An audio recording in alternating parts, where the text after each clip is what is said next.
It's the end of October, which is traditionally a busy time in the photo industry. Even without PhotoPlus this year, there are still lots of announcements happening, so stay tuned. We're gonna talk gear.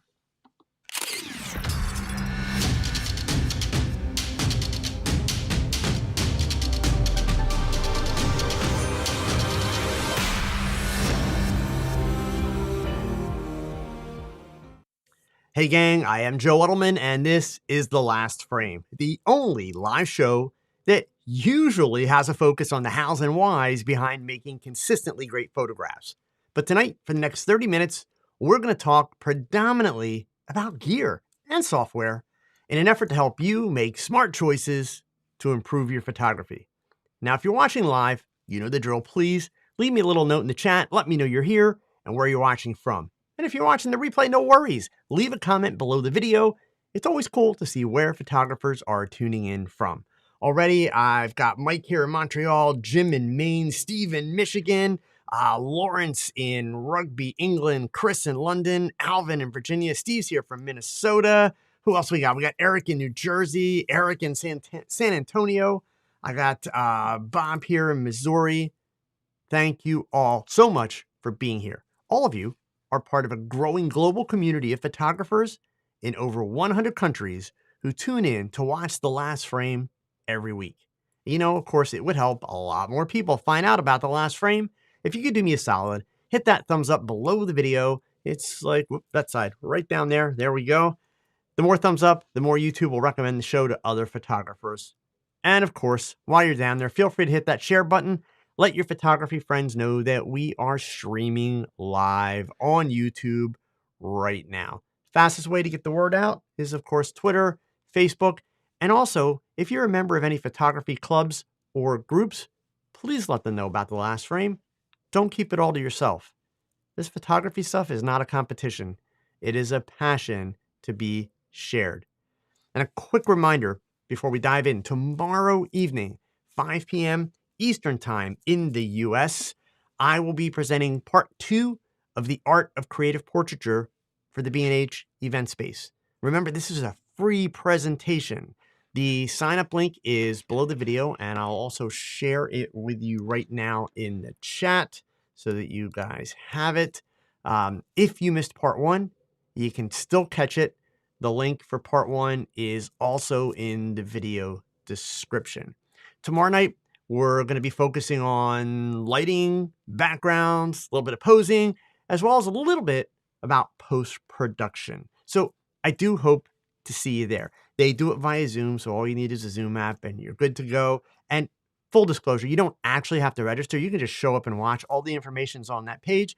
I'm just asking you to register. That way the folks at B&H know that you are excited about it and you're into it. Okay? So this week, gang, is going to be one of those rare discussions about gear. Well, rare for me anyway, right? For those of you who may be new to photography, the last 2 weeks of October are generally pretty busy times for manufacturers. Traditionally, the PhotoPlus Expo takes place in New York around the 3rd week of the month. PhotoPlus, for those of you that may not know, is the largest photography trade show event that happens in the United States. And generally during the time of PhotoPlus or right behind it, or excuse me, right before it, a lot of manufacturers will announce new gear, right? Either during the show or right before the show starts. The goal being for the gear to hit the streets in time for the Christmas selling season. Now, unfortunately, PhotoPlus has been canceled this year due to COVID. But that's not stopping manufacturers from dropping lots of cool new gear, right? Now, that doesn't mean that I'm recommending that you rush out and buy all this cool new gear. In fact, I'm hoping that maybe as part of this discussion tonight, I can shape a little bit of your thought process to help you manage your gear acquisition syndrome, right? So as we dive in, of course, I can't talk about all this new gear without mentioning that today, OMD Solutions, my apologies here, guys. I lost the mouse. There it is. OMD Solutions, the company that was created as part of the sale of the imaging division of Olympus, announced that the new camera brand name will be OM System. OM, of course, is a way to honor the heritage of the camera brand, and it will appear on all new products added to the system going forward. I will report honestly that Olympus users seem somewhat divided online about the new name. I mean, look, it certainly isn't as sexy as a 4 or 5 letter name with 2 syllables. But I don't know about you. I don't need my camera to have a sexy name. I just need it to be a great camera. And all indications are that OMD Solutions is on track with their roadmap for new cameras and lenses. And that is the important part. Also, gear news. Last Thursday, let's get up to that one here. Sony announced the Alpha 7 IV.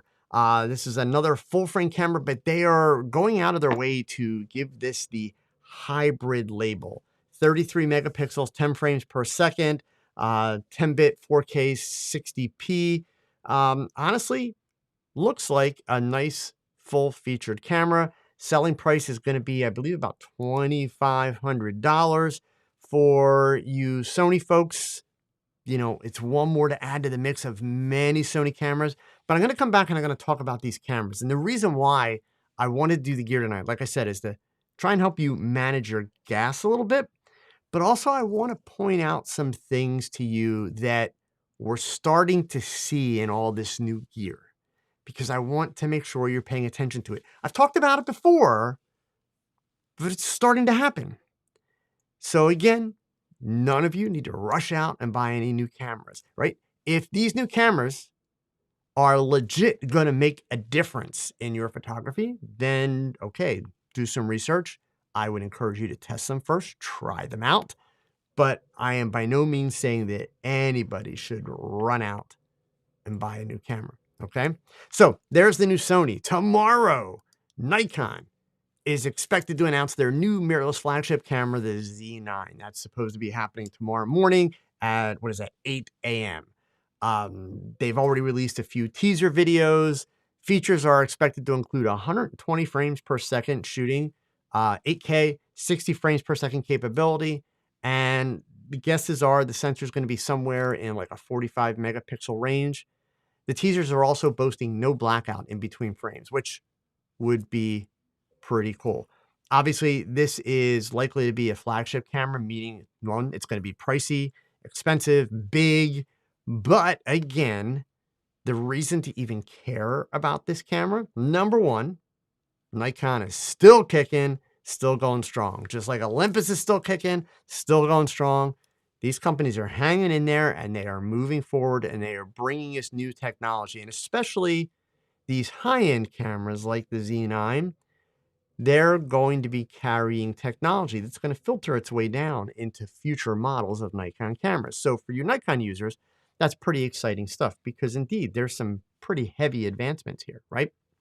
And this is the conversation we're going to have about this gear, all right? Also in the announcements, GoPro released a firmware update for the new GoPro Hero 10 that solves all of the overheating issues that the camera was having. Maybe they should just team up with Canon. The two companies could release a line of cameras for Arctic photographers. They'd be warm enough that you wouldn't need gloves to operate them. Just throwing that out there, right? Also, while we're talking about GoPro, DJI has taken another step into GoPro's turf with the Action 2 cameras. These little things are kind of cool looking, right? It weighs like 56 grams. You can attach the camera to all kinds of different surfaces, and it has different accessories that integrate with magnets. Who would have thought before the days of MagMod that magnets would become one of the coolest camera accessories ever? And isn't it just one of those things where it's kind of like, duh, why did we not think of that sooner, right? This little Action 2, it is waterproof to a depth of 10 meters. It's capable of shooting 4K, 120 frames per second. It's got a super wide lens, 155-degree angle. Here's a neat little part that's worth noting. DJI is talking about this. There's another company that does this, and they don't talk about it. But what they've done is they've implemented a color temperature sensor. So it's a separate sensor just for the white balance. It helps the camera keep correct color tones in complex lighting conditions, especially like when you're shooting underwater where the colors can become really distorted. Most people don't realize this, but that's what Apple does with the newer iPhones. So you've got 3 cameras in like the iPhone 13, which I just got, right? It's got 3 cameras in it and 3 sensors, but this phone actually has 4 sensors. 3 of them are the ones that record pictures. One of them is for white balance. They use a dedicated sensor to be able to sort out the white balance in the image. And that way it's running separate piece of software. It's dedicated just to that purpose. And that's a big part of how these cameras that are so small and so tiny are doing really such an impressive job on getting consistently good white balance. So the DJI, also they tout that it captures 12 megapixel photos, which you can record in RAW or JPEG.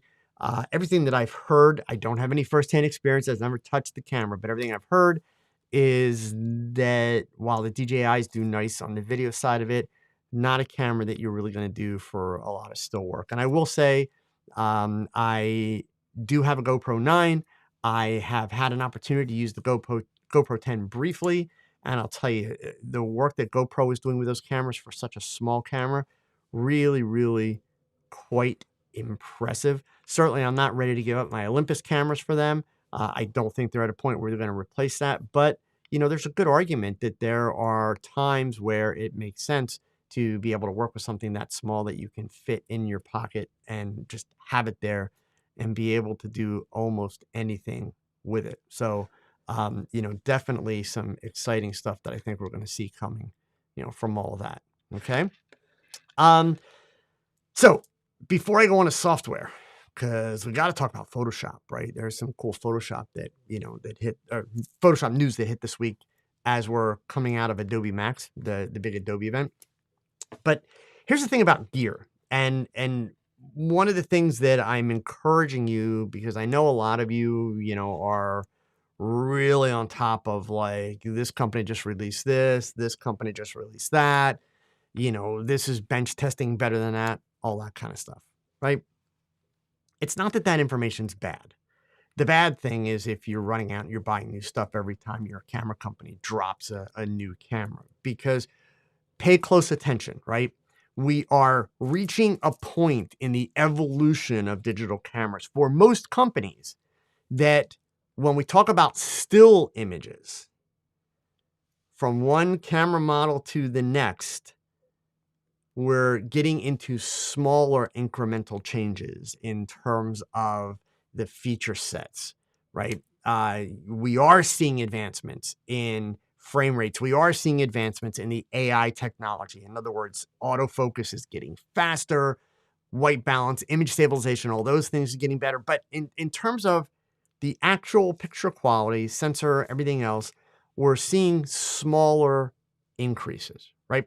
In part because while you do have cameras like, you know, Fuji with a 100 megapixel camera, the average photographer, most of you that are listening, have absolutely no use for a 100 megapixel camera. Not to mention, you probably don't have a computer that's powerful enough to really handle those files, and you don't have enough hard drive space, and you're not willing to spend the money for enough hard drive space to manage those kind of files. So yes, there's always going to be a very small audience, you know, of commercial advertising photographers, or maybe some fine art photographers that those cameras make sense for. But, you know, when we're talking cameras that are routinely 40, 50, 60 megapixels, even 30 megapixels, we are maxing out what most photographers need and what most photographers can tolerate in terms of their computer's processing power and available hard drive space. Now, look, I'm all about the argument that, you know, hard drive space is cheap. So for me, I'm not going to buy my camera based on how much hard drive space do my files take up. But for a lot of people, folks, that's a legitimate concern. And the same with processing power, right? Computers are still advancing at a great rate, even like with Apple, you know, the new M1 chip. Apple has just announced a whole new line of laptops where they're finally giving us ports back in the laptops, which is amazing. It's going to wind up costing me money because inevitably I will upgrade my MacBook Pro sooner than I normally would have because of that ability to get the ports back in the computer. Indeed, that was hands down one of the dumbest business decisions that Apple ever made. And it's great to see that they're at least turning back in the opposite direction now. And since photographers in particular are such a huge part of Apple's audience, they're giving us those ports back, which is great. But that being said, just like Sony has referred to the A7 IV as a hybrid, if you followed me for any period of time, at some point in time, you have probably talked about my prediction that probably within 5 years, we are going to see a couple of the camera companies, probably not all, but a couple of the camera companies start releasing cameras that are just like the mirrorless cameras we're using today. They look the same, they handle the same, they're designed essentially the same, but these cameras will actually flip, meaning they will be video-centric with stills as the secondary feature. Now, I know that causes a lot of stress amongst a lot of you. Relax. I'm not suggesting, I'm not predicting that still photography is going to go away.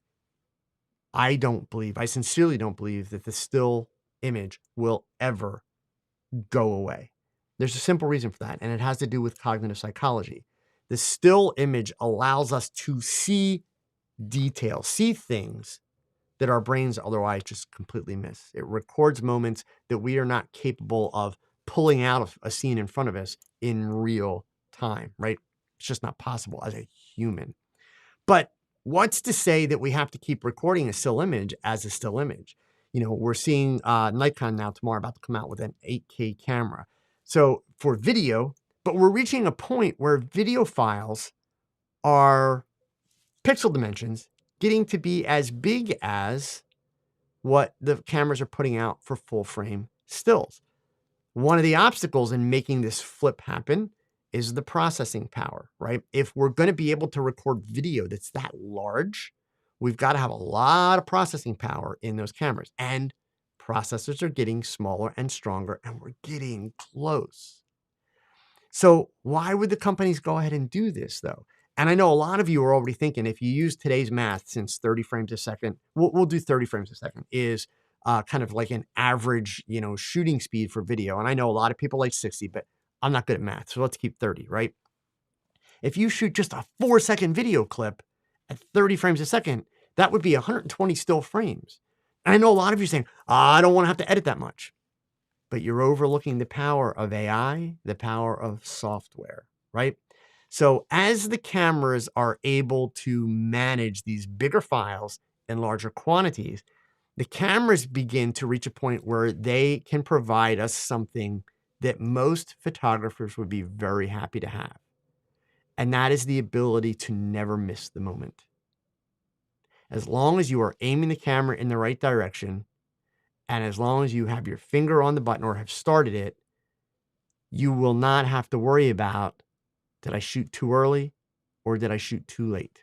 So even if you're shooting a portrait of a person sitting still, not moving, not going anywhere, they're just posing for you, you can in theory say, okay, I want a really happy expression. You ready? Here we go. And you push the button and the camera's going to record 4 seconds of images, 120 frames. Now, for those of you that are like, yeah, there's no way in the world I'm going to edit through that many frames just to shoot a portrait. I'm not suggesting that you do that. What will happen is, by that time, we'll have a piece of software like Adobe Bridge or Lightroom. And when you import your images into that software, you'll have a panel that doesn't exist now, but you'll be able to go through and say, okay, these images are images of people. Check. This is a portrait. Check. I want full face as opposed to profile or 3/4 turn. Check. I want smile. Check. Both eyes open. Check. I want to be able to see teeth. Check.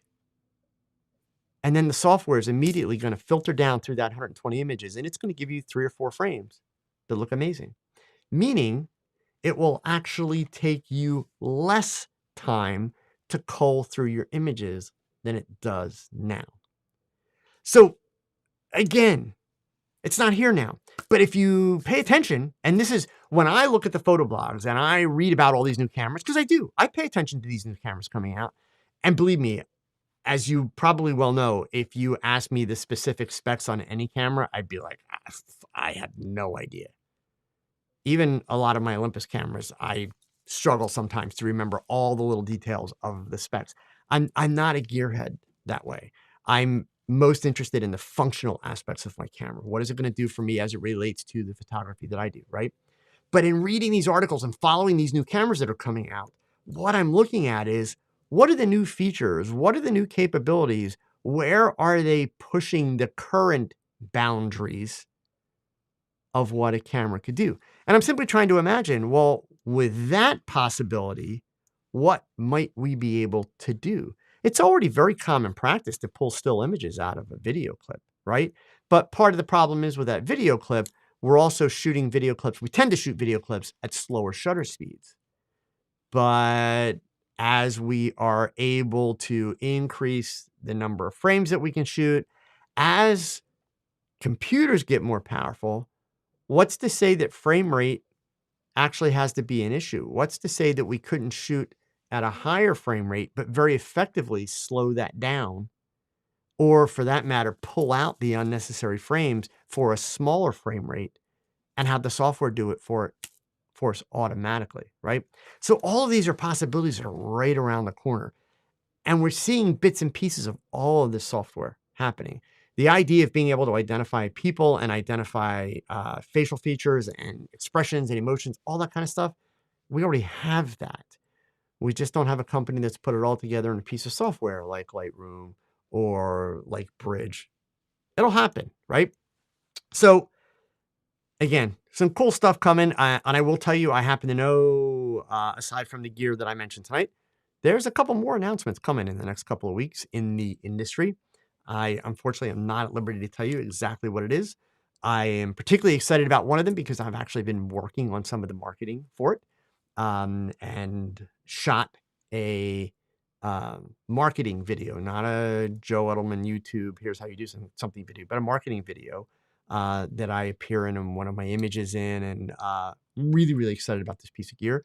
Hopefully by next week, I'll be able to mention it. Fingers crossed. Okay. But a lot of cool stuff coming. But a big update that we have to mention before we run out of time is Photoshop. And I'm actually going to switch over here. Let's go back up to this top. I'm going to grab the Petapixel article here and read it out of here because they did a really, really nice breakdown. So, of course, every year when Adobe Max happens, Adobe tends to release a bunch of new features and new updates for all of the Creative Cloud programs. And they did this year. There's new stuff for Illustrator. There's new stuff for Audition. You know, a lot of the 2022 versions have basically been released. Photoshop Desktop, so, you know, the main Photoshop has got some great new stuff, especially some AI tools that are allowing you to do subject selection, which are just incredible. Basically activating the tool and clicking on an object, like any object in the scene, and having it automatically select.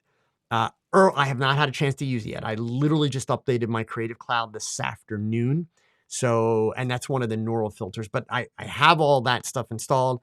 I'll give you reports later. I will tell you that my buddy Unmistinda from Pix and Perfect has dropped a video on it today, which I encourage you to check out.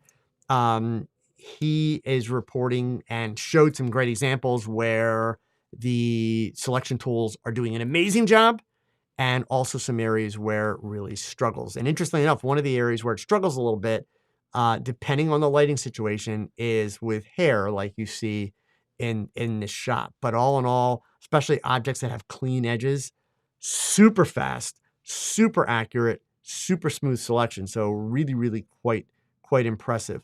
The neural filter for color transfer is basically like a color matching tool, being able to take one image, match the color from another one. Also, the harmonization filter is really cool. And you can see in this case where they've created a composite, right? Using the subject AI, you've got this background scene, which is the church. Then you have the original shot of the subject, two dramatically different lighting scenarios. Select the subject, combine them with the church background, and then using the harmonization filter, being able to blend and essentially relight the subject and recolor grade the subject to match the background, or vice versa. Really, really cool stuff if you do a lot of compositing like me. Also, depth blur. It's only a matter of time, gang, right? So before you run out and buy that f1.2 or f1.8 lens and spend, crazy amounts of money for it, and especially if you're like a Canon, Nikon, or Sony shooter, let's face it, and I'm not starting any brand trash talk here, just keeping it real, right? If you're looking at like a 1.2 lens from those companies for a full frame camera, not only is it insanely expensive, you could go on vacation for the cost of that lens. It's huge, huge, like really huge, right?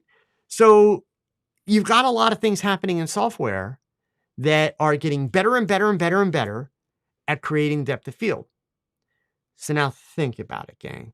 What's the next logical step, right? We're like third generation now in these depth blur filters. They're getting really good. Are they perfect? No, but they're getting really good. And plus, considering that they're adjustable, they're only ever going to be as good as the user, right, of the software. If you go too heavy or not enough, well, then it's not going to be very good. But if you have a good eye and you pay attention to detail, these filters are pretty doggone amazing. But what's going to be the next logical step? Once they master this depth blur, they're going to start adding bokeh into these. So it's not going to be that far down the road, I guarantee you, where you're going to have tools like this depth blur, where you'll have the option to basically set it, I want this to shoot like an f1.2 lens, and I want bokeh, where there's, is the possibility of bokeh, meaning the filter will identify where in the scene, if at all, your lens at f1.2 would have created bokeh, and it's going to put it there. And you won't need to spend all that insane money and carry around those ridiculously heavy lenses. An f2.8 or even an f4 lens will be more than adequate. So especially if you're in a situation where, you like bokeh, but you really only do the whole bokeh thing a couple times a year, why then would you spend that kind of money for a lens that's going to give you that bokeh when you can do it in post for the few times that you'll need it? Not here yet, but it's going to come. Photoshop on iPad. It's about time, right? The iPads have gotten to the point where their processing power is incredible. So we now have a really robust version of Photoshop that's available on iPad. Also, Photoshop Express has received some updates. A lot of really cool stuff. So if you are a Photoshop user, make sure that you check out the Adobe site or check out some of these articles that the blogs are publishing, or for that matter, check out my buddy Unmistinda, Pix and Perfect. He's dropped a couple of videos on a lot of the updates. A lot of really, really good stuff. One of the things I'm really excited about is in Bridge, Adobe Bridge. They have a new workflow tool that allows you to basically create this whole series of shortcuts. It's almost like actions for your workflow starting in Bridge that allows you to set these up. So if you have kind of a routine that you go through when you're working on your images, you can automate a large portion of it. And believe me, computing in general over the next couple of years, there's a lot of new automation tools in the new the new OS, Monterey, for the Mac computers. There's some really great automation tools in the shortcuts program. You're seeing automation tools coming now into Adobe via Bridge. Also, before I forget, Lightroom, for you Lightroom users, masking tool in Lightroom looks incredible. I have not tried it yet, but all the reviews I've read on the masking tool are like amazing. So that opens up a ton of not only creative potential, but also functional potential in Lightroom, where you don't have to run your images into Photoshop to do some of the more advanced processing. So all in all, gang, across the board, a lot of super, super cool stuff coming. So I know I'm tough on the blogs. I talk about them a lot, and I give you guys a hard time for getting caught up in it. There's a lot of great information to be had on the blogs. The challenge is how you process that information, right? You got to open your mind up a little bit, number one. And it's very useful to be aware of this information. It's very useful to use these articles to develop understanding. None of it means that you need to rush out and spend money ever. It simply means be aware. When you get to the point that you're unable to do something that you want to be able to do with the gear that you have, then it's time to start seriously looking at that new piece of gear that's going to get there. Okay? All right, gang. Thanks for tuning in and thanks for listening. If you got a question or a topic that you would like me to talk about in an upcoming episode of The Last Frame, leave it in the comments below the videos. Understand that questions that are detailed, have lots of info, stand a much better chance of being selected than short, open-ended questions, okay? Real quick question here from Mickey, and then I got to sign off, okay? Mickey's asking, how much RAM do you need for editing photos with today's photo editors? I have 8 gig of RAM on a Dell desktop. Mickey, I'm not positive about this, but if you check, I believe Photoshop tells you that you can use it with 8 gig of RAM, and it may even tell you can work with a little less. However, if it were up to me, I would not consider opening Photoshop on a computer with less than 16 gigabytes of RAM. And that's just primarily because of how big, it's one thing to run the software, but then you have to factor in how many megapixels and what size files are you using. If you're shooting with a 40 or a 50 megapixel camera, you've got huge files. And then the minute you start adding layers, you're going to run into problems unless you've got a very powerful computer. 8 gig of RAM is kind of like, unfortunately, and I know it's like, what I'm about to say means spend money, but 8 gig of RAM is kind of like circa 2015 for photographers in terms of having enough power to be able to work efficiently. So that's the challenge. Okay. All right, gang, listen, have a great week. Stay safe. And please go pick up the camera and shoot something, because your best shot, it's your next shot. Adios, gang.